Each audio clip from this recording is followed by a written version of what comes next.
Minhas irmãs e meus irmãos, que Jesus nos mantenha em paz. Neste mês, o Centro Espírita Paulo de Tarso completou os seus 23 anos de trabalho em benefício de quem trabalha e em benefício dos assistidos. Apegado à proposta espírita, sob o amparo do nosso irmão Paulo de Tarso, aonde desempenha atividades de esclarecimento, de consolação e de promoção do ser humano nas mais diversas áreas, físico e espiritualmente, intelectualmente, emocionalmente.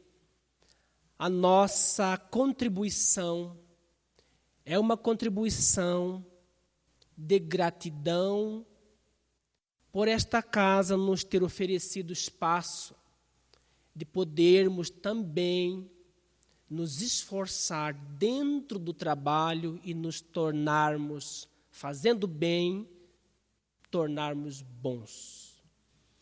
O nosso tema desta noite trata de Deus e nós. A nossa relação com Deus é uma relação um tanto conflituada,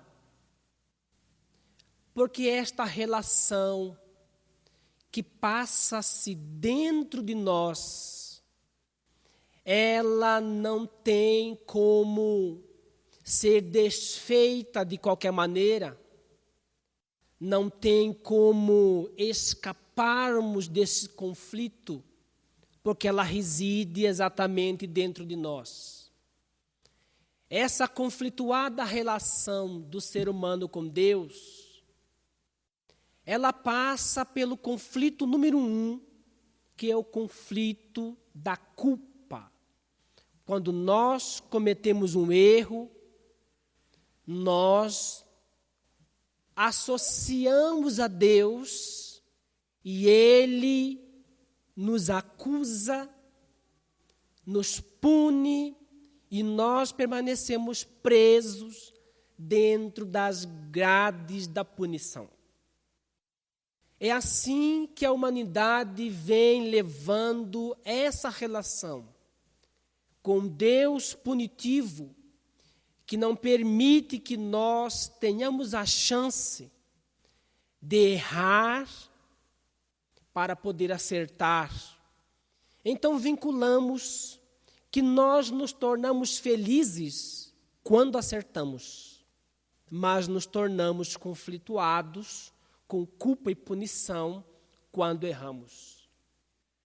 Essa ideia, ela é quase que imperceptível, porque se perguntarmos intelectualmente às pessoas, elas vão nos explicar que Deus é amor, que Deus é perdão, que nos oportuniza, porque nos ama, a corrigir-nos e corrigir os nossos atos.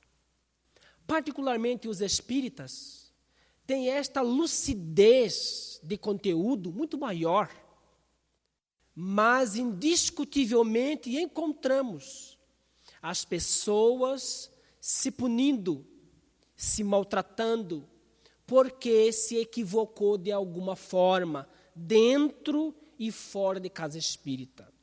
Dentre os espíritas, os trabalhadores espíritas, ainda é maior, porque a consciência aguçada pelo conhecimento, cujo detector é dos mais sensíveis a qualquer equívoco mental, emocional, comportamental, nem se precisa falar, irrompe uma acusação que podem explicar como se fosse a consciência avisando que equivocou, mas um aviso carregado de angústia, de tormento, de desequilíbrio, de tristeza prolongada, e que passa a ser ressonante no ambiente onde está, contaminando aqueles que entram na mesma sintonia, porque guardam, como esta pessoa,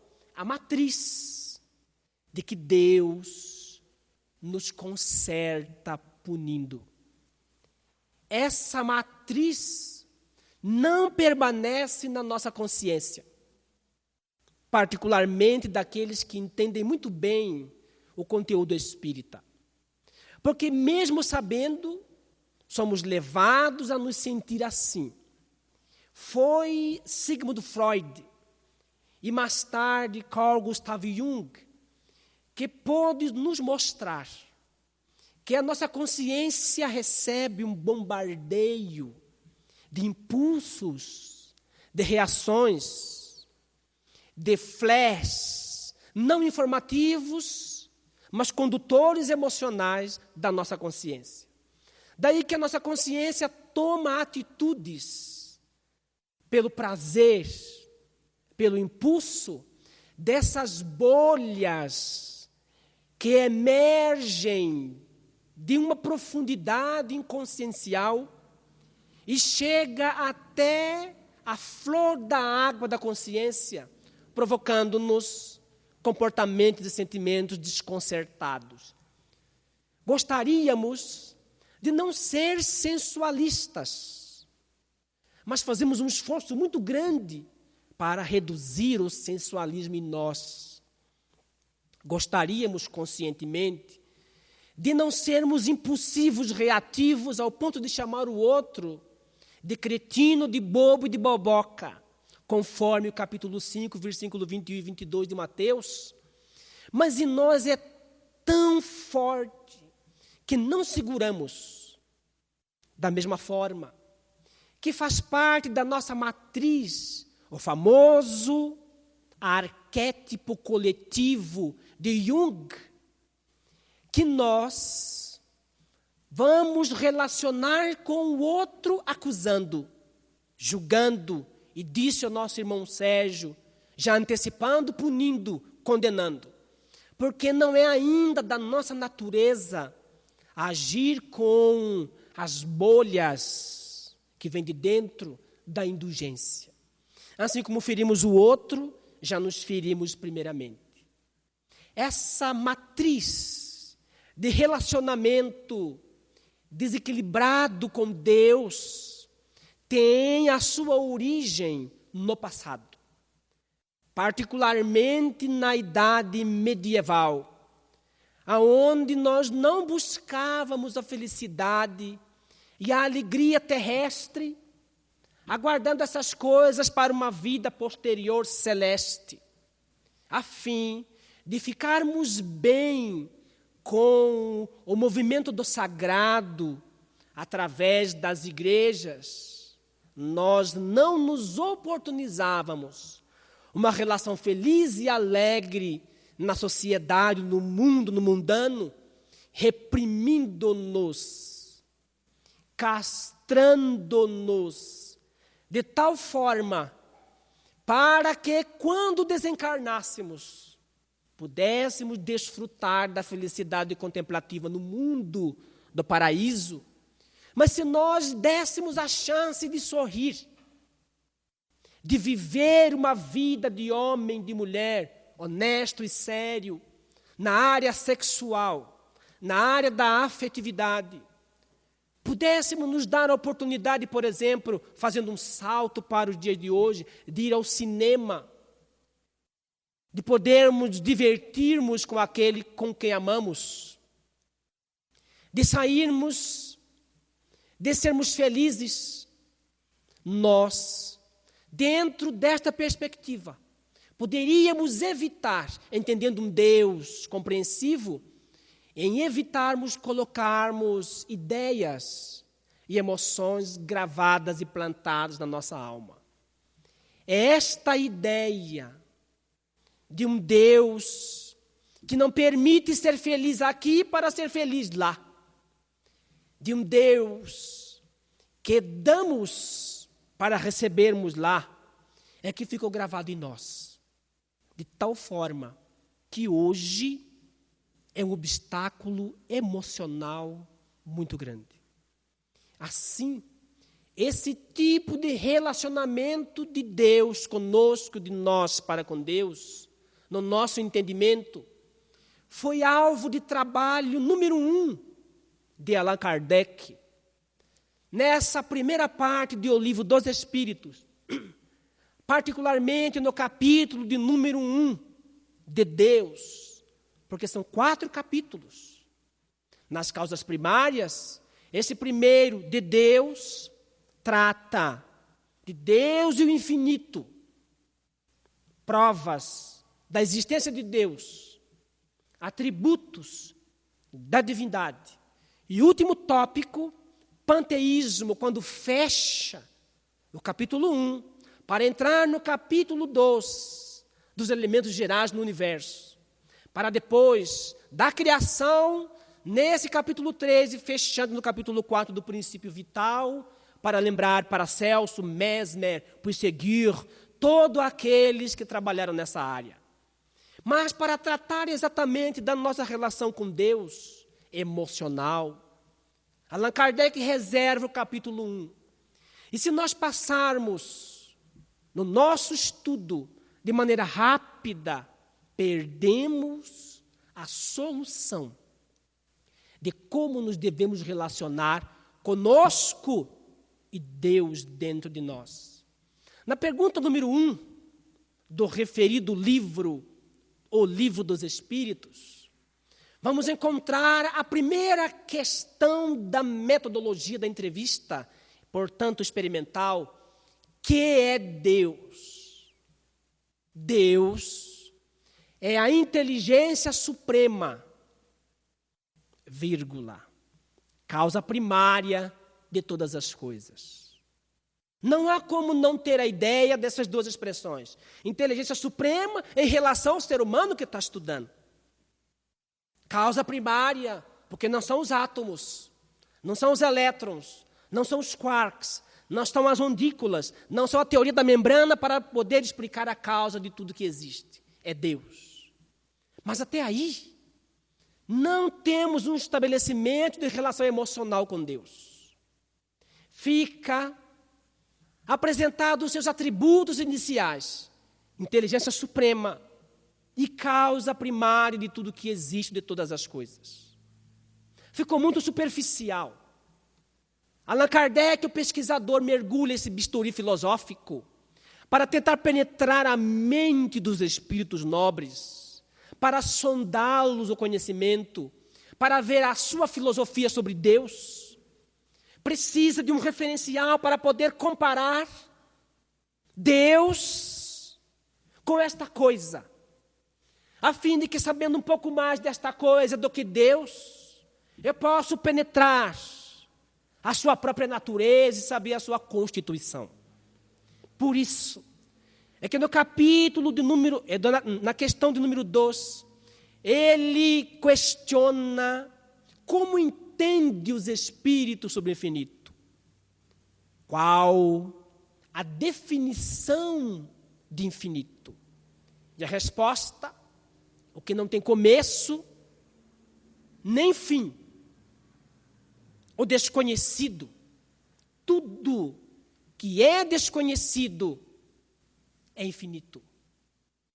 Naturalmente que Allan Kardec estava imaginando um objeto de estudo, aonde a ideia de infinito fazia parte da sua própria natureza. O espaço universal. Mesmo que não tenha matéria, mesmo que não tenha energia registrável, tem espaço. E o espaço eu não sei onde que começa, nem sei aonde que termina. Não sei aonde começa e nunca termina. e nunca acaba. Assim, eu não sabendo onde começa, onde termina, quando começou, e nunca vai terminar, portanto, desconhecido, está embrenhado na ideia do espaço, o infinito. Considerando que Deus também não pode ter tido começo, porque se tivesse um começo, teria que ter saído filosoficamente do nada, senão outro ser teria o criado. E também Deus não tem fim, porque nunca vai morrer. Se não tem começo nem fim, portanto é desconhecido. Sendo desconhecido como o espaço é desconhecido, não tendo começo nem fim como o espaço também o é, parece então que a questão número 3 faz sentido. Questão número 3. Poder-se-ia dizer que Deus é o infinito? O que é que esse francês que nasceu em Lyon, a 4 de outubro de 1804, quer saber? O que isto tem a ver com a minha felicidade? Mais ainda, o que estas questões estão relacionadas na relação que tenho, que estabeleço com Deus? E a resposta, definição incompleta. Pobreza da linguagem humana para definir alguma coisa que está além da própria inteligência humana. E numa nota esclarecedora, explica Allan Kardec, infinito é um atributo de Deus, não o próprio Deus. Ao dizer que Deus é o infinito, é tomar o efeito pela causa. É tentar explicar uma coisa que eu não conheço, Deus, por uma outra coisa que também não conheço, o infinito. Então, na verdade, Deus tem o atributo infinito, mas não é o próprio infinito.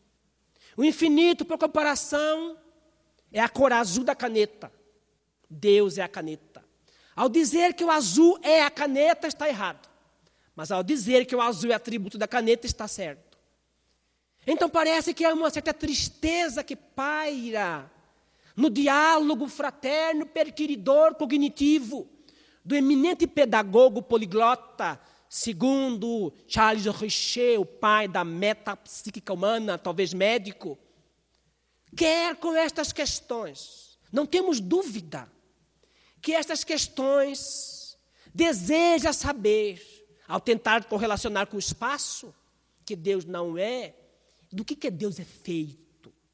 Inteligência suprema, causa primária de todas as coisas, não é o espaço. Ao tentar penetrar na sua natureza, me confundir com o atributo, porque é que ele quer saber do que Deus é feito.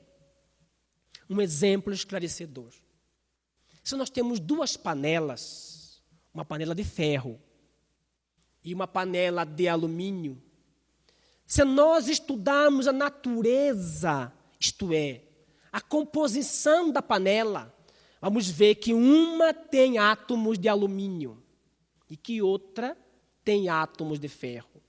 Ao estudar a propriedade desses átomos, dessas moléculas de ferro, dessas moléculas de alumínio, talvez não será necessário saber as suas propriedades.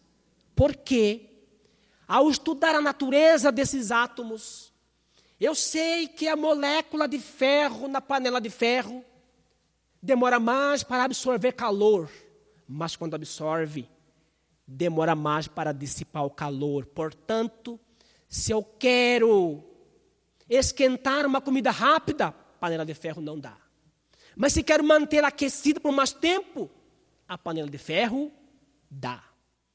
Diferentemente do alumínio, se eu quero esquentar rapidamente, uso uma panela de alumínio. Mas se eu quero que resfrie rapidamente, eu uso uma panela de alumínio.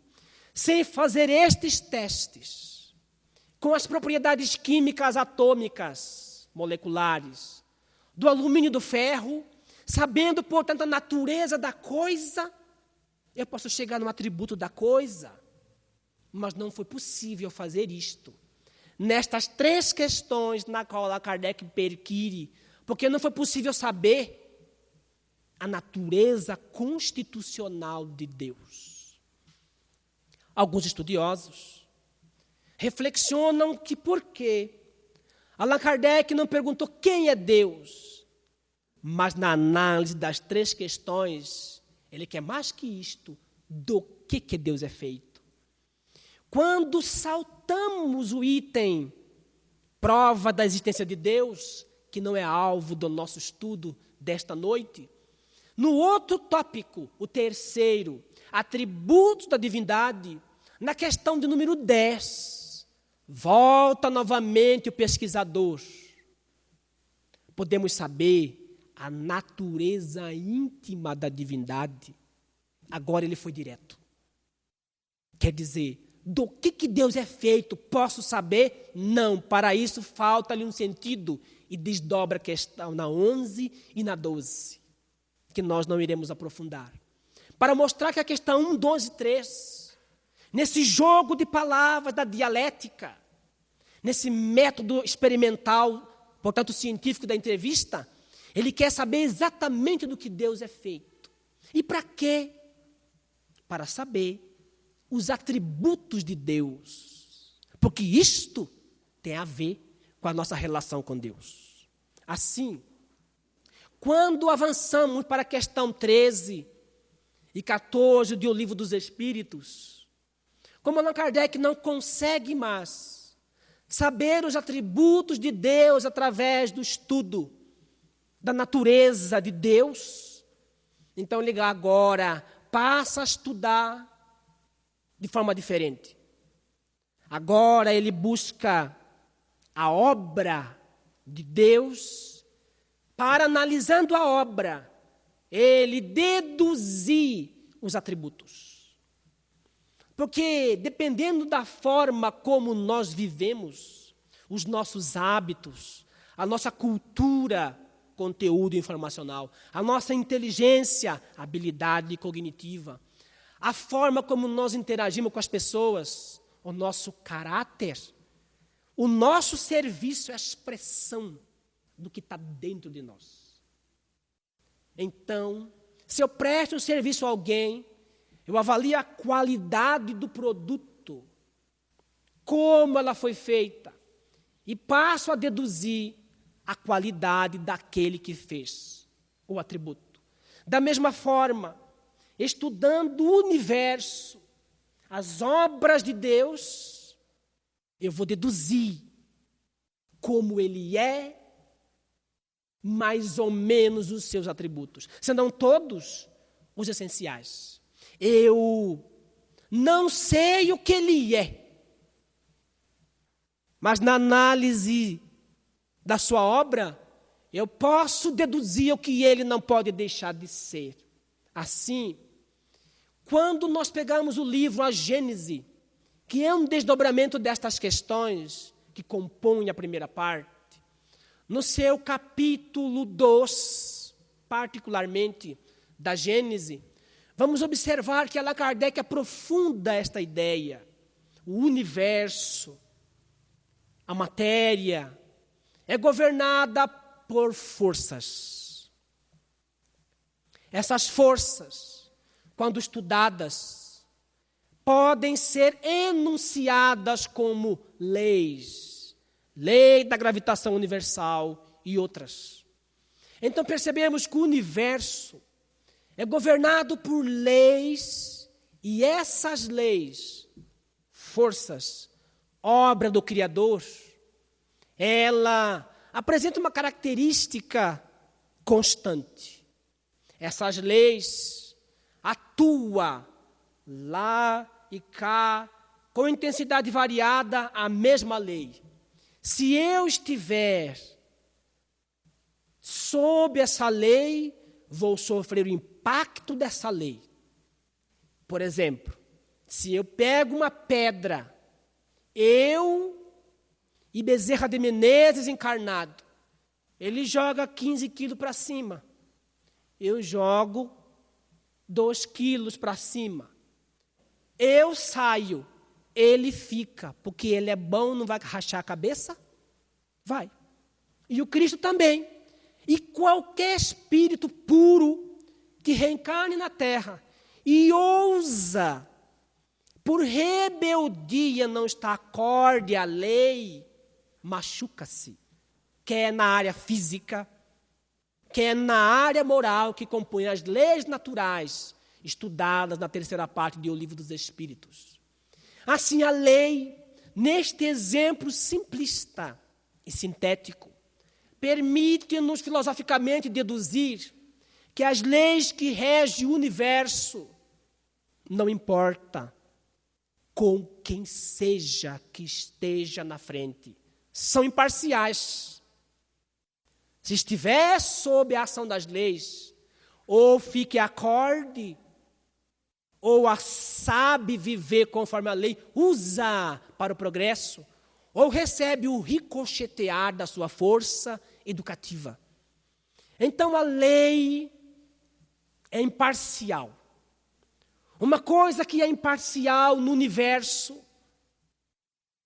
pode ser, consequentemente, e nos levar à ideia de justo. Não se pode pensar em justeza acoplada à palavra parcialidade. A justeza e a imparcialidade são 2 palavras e a mesma coisa, numa discussão rápida daqueles que estão nesta plateia. Então, a ideia de justeza que nós atingimos neste momento faz parte do universo. Mas nós não podemos desacoplar a ideia de justeza com a ideia de um conjunto de códigos que interpreta a justeza que está no universo e fazendo parte dela. Daí surge justiça como código que decodifica a ideia da justeza, acoplada à ideia da imparcialidade associada às leis que regem o universo. A ideia de justiça e de justeza. Mas a ideia de justeza também está associada à ideia de bondade. Não se pode ser bom e parcial. Mas estamos falando de pessoas. Quando se trata de Deus, como bondade, como justiça, estamos falando de uma inteligência, questão número 1, suprema. Portanto, essa justeza, essa bondade, essa justiça suprema, e Ele é a causa disto mesmo. Estamos dizendo que as obras do Senhor são de bondade, são de justiça. Mas considerando que o universo não é limitado em si infinito, o espaço universal é infinito, é necessário uma inteligência suprema que possa abarcar o universo inteiro. Uma inteligência infinitamente superior para poder abarcar a infinitude da nossa casa, que é o universo. Daí, então, que a bondade vai junto. Se o universo é infinito, e a lei e a força precisa estar em todas as partes do universo para regê-la, esta obra, então, ganha a assinatura de uma inteligência infinita. Bondade infinita, justiça infinita. Assim, nós deduzimos, sem saber o que Deus é, podemos dizer o que Ele não pode deixar de ser. Bondade infinita e infinita justiça. Soberanamente bom e justo. Texto explicativo de Allan Kardec, no item Atributos da Divindade. Uma coisa que é infinitamente negra, se tiver um pontinho de branco, não pode ser infinitamente negra. Uma coisa absolutamente branca, com um pontinho de preto, não pode ser infinitamente. É infinitamente menos 1, não infinitamente. Não ganha um símbolo da infinitude. Esse alter horizontal. Assim, ao dizer que Deus é infinitamente bom, eu tenho que entender que Ele não tem um pontinho de maldade. e infinitamente justo, não tem um pontinho de imparcialidade, o que é atestada pela qualidade da sua obra, pelaquela sua obra expressa, aonde está colocada a assinatura do seu interior, mesmo sem eu saber do que ele é feito. Então, neste atributo soberanamente justo e bom, Allan Kardec estabelece um atributo para que todas as religiões possam ser julgadas por nós. Se um homem-bomba explode em nome de Deus, está errado. É em nome dele mesmo. Em nome de um fanatismo. Se nós realizarmos qualquer ato social que venha nos ferir e que venha ferir os outros, e nós afirmamos que é obra de Deus e que Deus me inspirou, podemos julgar de que esta pessoa não está sob a inspiração de Deus. Porque Deus é infinitamente bondade e infinitamente justiça.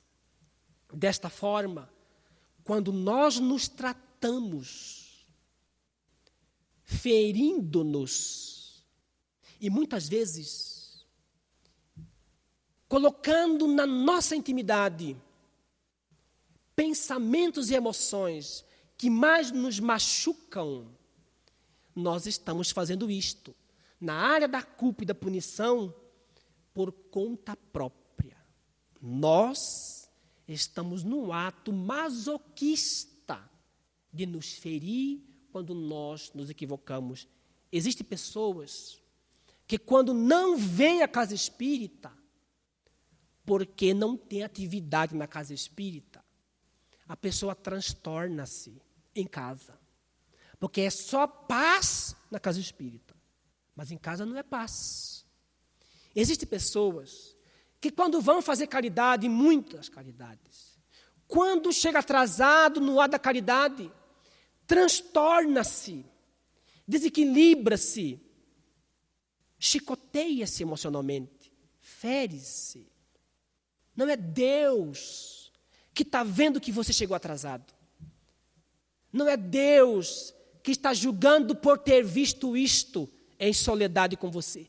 É você que está se maltratando porque não estudou o capítulo 1 do Livro dos Espíritos.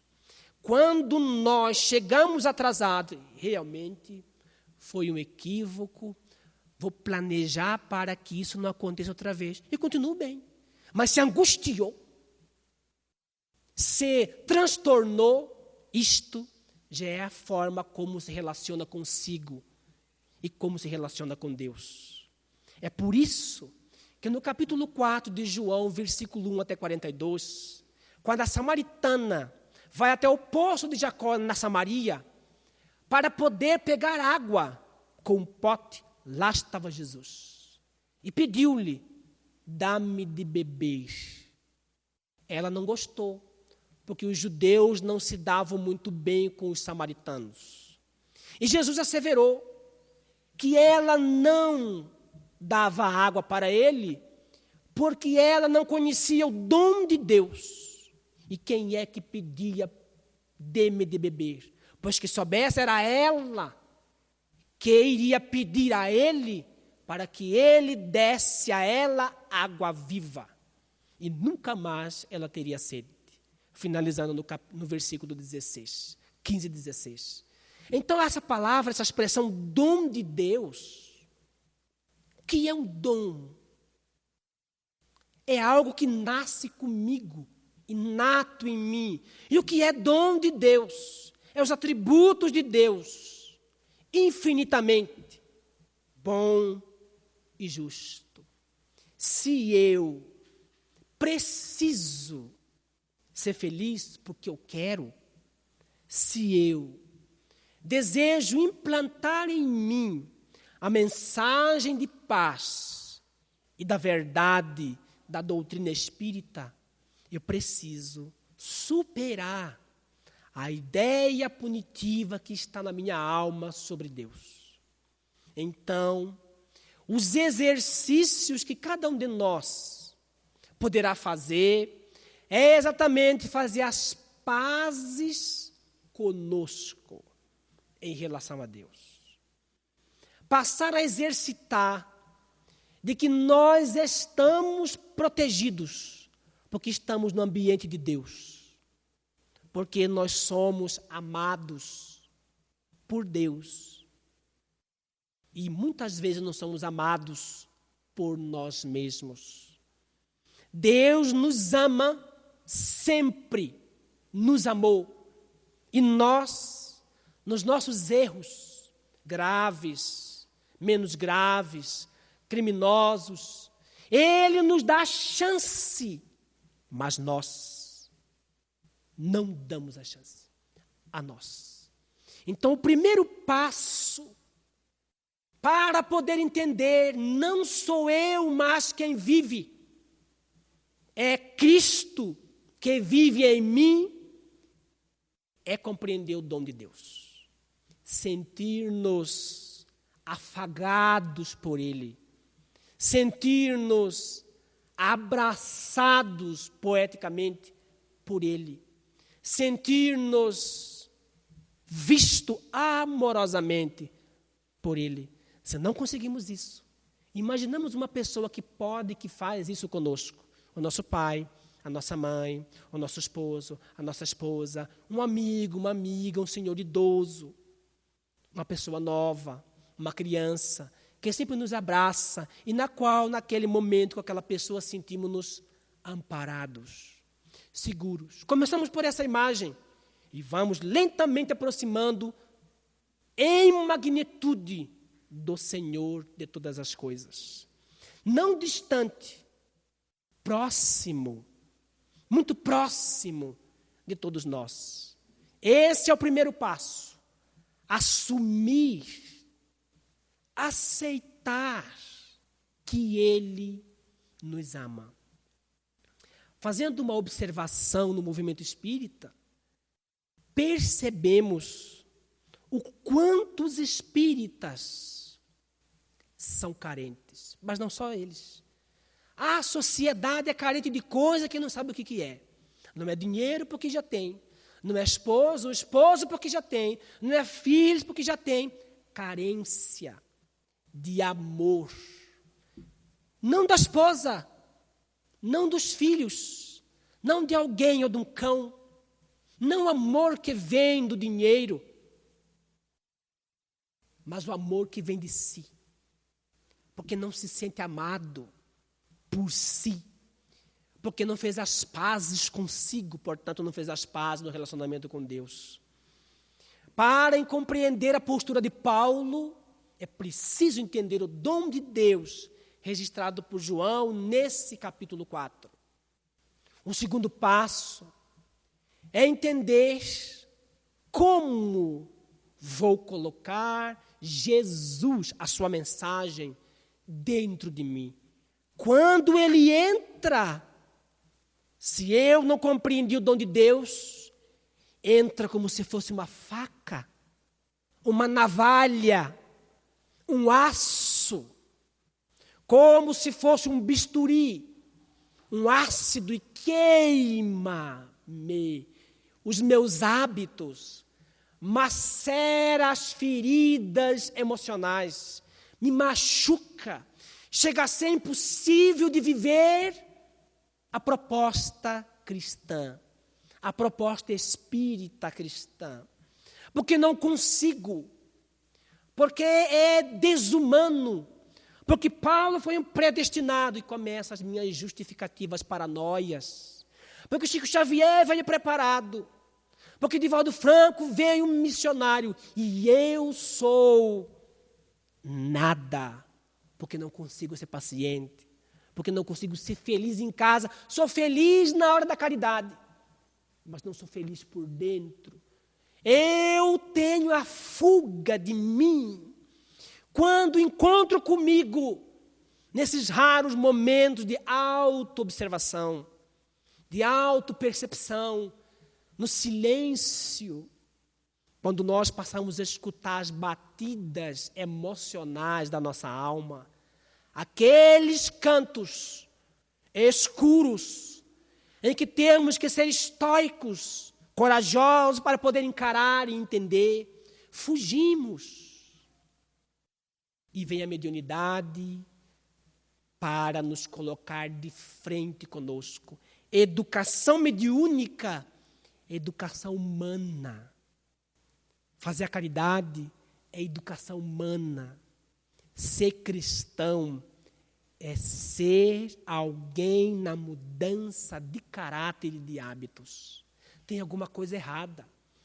Quando a mensagem de Jesus entra, não pode provocar isso. Tem que entrar suave. Mesmo que o remédio é vitalizador e a doença, entre aspas, é ancestral, tem que entrar com suavidade. Então, na verdade, é a forma como eu estou encarando. Tem que ter um veículo que abrace o medicamento, a fim de que ele entre suave.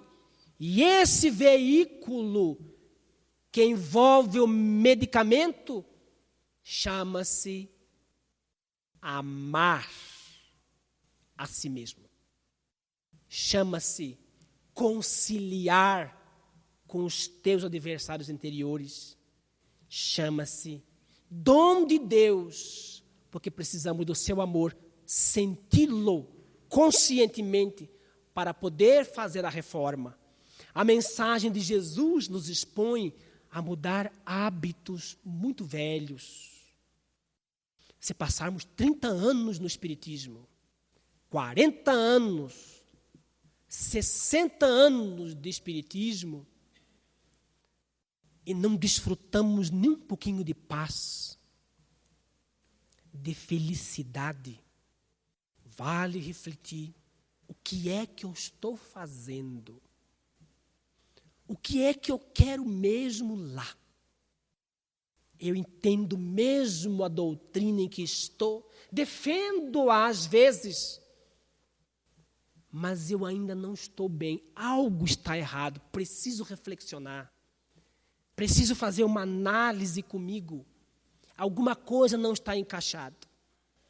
Essa mudança de hábitos é solitário no silêncio. Ninguém vai saber. Esta segunda parte, que é o esforço de ser o que nós ainda não somos. Isto é, os hábitos serem transmutados, modificados, transformados para novos hábitos. Paulo passou a apresentar um tipo de conversa diferente da conversa enquanto ele era o proponente a doutor do Sinédrio para substituir Gamaliel.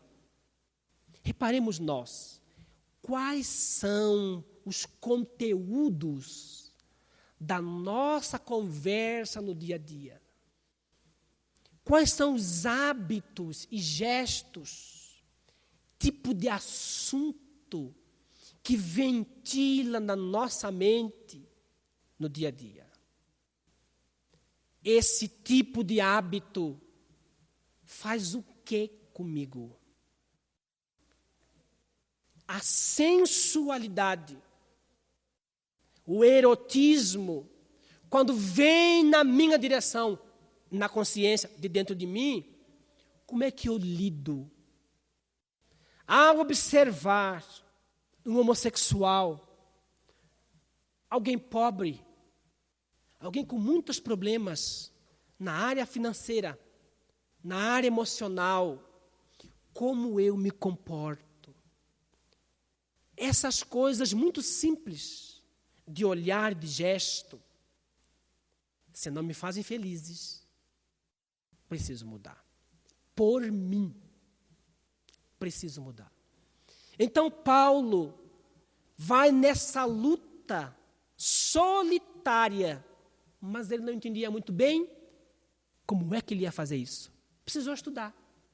Precisou meditar no que estudou. Porque muitas vezes lemos e temos o conteúdo, mas não pensamos.